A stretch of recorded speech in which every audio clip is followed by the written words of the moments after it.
ओम नमो नारायण। ओम नमो भगवते वासुदेवाय। जय श्री कृष्णा। राधे राधे। जय माता दी। हर हर महादेव। जय भोलेनाथ। जब आप ध्यान करने का प्रयास करते हैं तो बहुत सारे विचार आपके मन में आते हैं। बहुत सारे व्यक्ति ऐसे हैं जो ध्यान करना सीखना चाहते हैं। बहुत सारे ऐसे व्यक्ति हैं जो ध्यान करने का बहुत प्रयास करते हैं लेकिन उनका ध्यान लगता नहीं है। जैसे ही ध्यान करने बैठते हैं वैसे बहुत सारे विचार उनके मन में आना शुरू हो जाते हैं।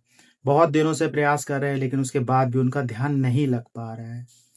हम आपको एक ऐसी विधि बताते हैं जिससे आपका ध्यान धीरे धीरे करके लगना शुरू हो जाएगा। देखिए, ध्यान लगेगा अभ्यास से। जितना आप अभ्यास करेंगे उतने ही जल्दी आपका ध्यान लगना शुरू होगा।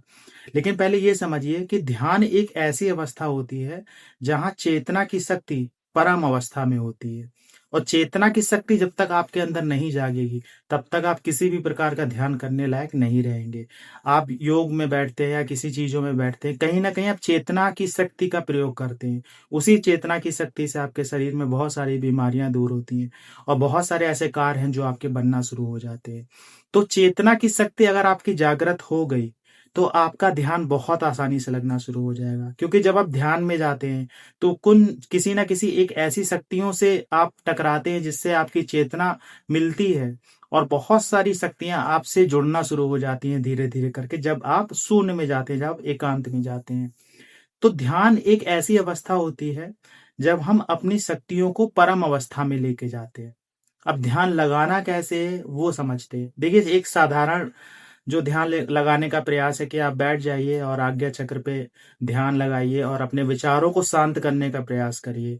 अपने विचार को खत्म करने का प्रयास करिए। ऐसा तो बहुत सारे लोग बताते हैं और आप करते भी होंगे। बहुत सारी कोशिश की होगी लेकिन बार बार विचार आपके दिमाग में आते ही जा रहे हैं। चाहे वो घर के हो, पत्नी से झगड़ा हो गया वो विचार आ रहा है, पति से झगड़ा हो गया वो विचार आ रहा है, बच्चे बात नहीं सुन रहे हैं उनका विचार आ रहा है, ऑफिस में जॉब करते हैं बॉस ने कुछ टारगेट दे दिया वो पूरा नहीं हो पा रहा है, उसकी वजह से बातें सुन रही वो विचार आ रहा है, किसी से गाली गलौज हो गई, पड़ोसियों से झगड़ा हो गया, रास्ते में कुछ झड़प हो गई, सारे विचार आ रहे हैं लेकिन ध्यान नहीं लग पा रहा है आपका। देखिए, अगर आप ध्यान लगाना चाहते हैं तो थोड़ा अध्यात्म की तरफ आपको झुकना पड़ेगा। विज्ञान की मानते हैं, बहुत अच्छी बात है, थोड़ा अध्यात्म को भी आपको समझना पड़ेगा क्योंकि ध्यान कहीं ना कहीं आध्यात्मिक रूप से भी आपसे जुड़ा हुआ है। अगर आप अध्यात्म से होकर ध्यान की तरफ जाएंगे तो बहुत आसानी से आपका ध्यान लग जाएगा। देखिए, जब भी आप ध्यान करने बैठते हैं तो सबसे बड़ी बात ये होती है कि आप उतनी देर बैठ पाए। दूसरी बात ये होती है कि आप ध्यान लगा पाए, विचारों को खत्म कर पाए। तीसरी बात ये होती है कि ध्यान में चले जाना, आप ध्यान लगना शुरू हो गया है और ध्यान में आप बिल्कुल शून्य अवस्था में आ गए।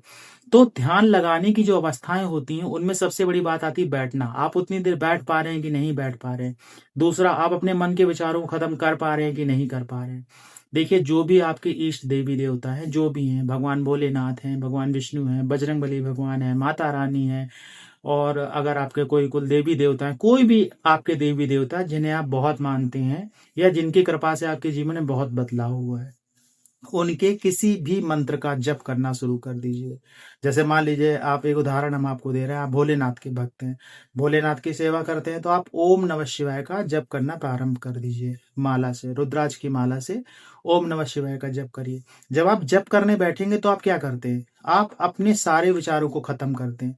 आप अपना पूरा ध्यान जप पे लगाते हैं, आप अपना पूरा ध्यान भोलेनाथ पे लगाते हैं, आप अपना पूरा ध्यान मंत्र जप पे लगाते हैं। तो आप क्या कर रहे हैं कि अपने मन को, अपनी चेतना को एकाग्र कर रहे होते हैं और विचारों को खत्म कर रहे होते हैं।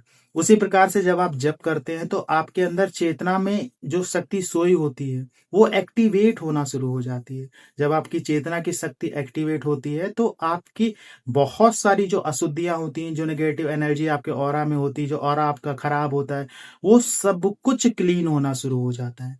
तो ध्यान के पहले अगर आप ये शुद्धियां कर लेते हैं, ध्यान के पहले आप अपने मन को एकाग्र करना शुरू कर लेते हैं, जो कि मंत्र जप के माध्यम से आपको आना शुरू हो जाएगा।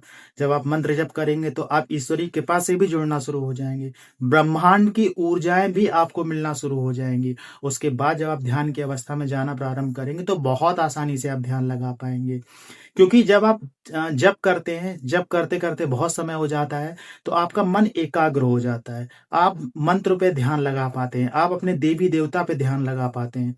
और ध्यान लगाने में क्या है, ध्यान लगाने में आपको सारे विचारों को खत्म करना पड़ता है, विचारों को शून्य करना पड़ता है, सिर्फ चेतना ही रहती है। तो उसी प्रकार से जब आप ध्यान करना प्रारंभ करेंगे और आप पहले जप कर चुके हैं, तो बहुत आसानी से आप ध्यान लगा पाएंगे, क्योंकि विचारों को खत्म करना तो आप सीख ही गए हैं, विचारों का अंत करना तो आप सीख ही गए हैं। बहुत मुश्किल होता है शुरू में ध्यान लगाना या जप में एकाग्र होना, लेकिन धीरे धीरे जब आप प्रयास करेंगे, देवी कृपा आपके ऊपर होना शुरू हो जाएगी, तो आपका मन एकाग्र होना शुरू हो जाएगा। और आपका मन एकाग्र होना शुरू हो गया, समझ लीजिए कि ध्यान की पहली सीढ़ी आपने चढ़ ली। क्योंकि जब भी उसके बाद आप ध्यान का प्रयास करेंगे, आपका ध्यान अवश्य लगेगा। थोड़े बहुत विचार आएंगे, पूरी तरह से जैसे पहले माइंड भरा रहता था विचारों से, वैसे विचार नहीं आएंगे। तो आशा है ये जानकारी आपको अच्छी लगी होगी। जानकारी अच्छी लगी तो वीडियो को लाइक करिएगा, कमेंट में जय माता दी, जय श्री कृष्णा, हर हर महादेव लिखिएगा। और आपका कोई सवाल हो तो पूछना मत भूलिएगा। मिलते हैं आपसे अगले वीडियो में नई जानकारी के साथ में। तब तक के लिए जय श्री कृष्णा, हर हर महादेव।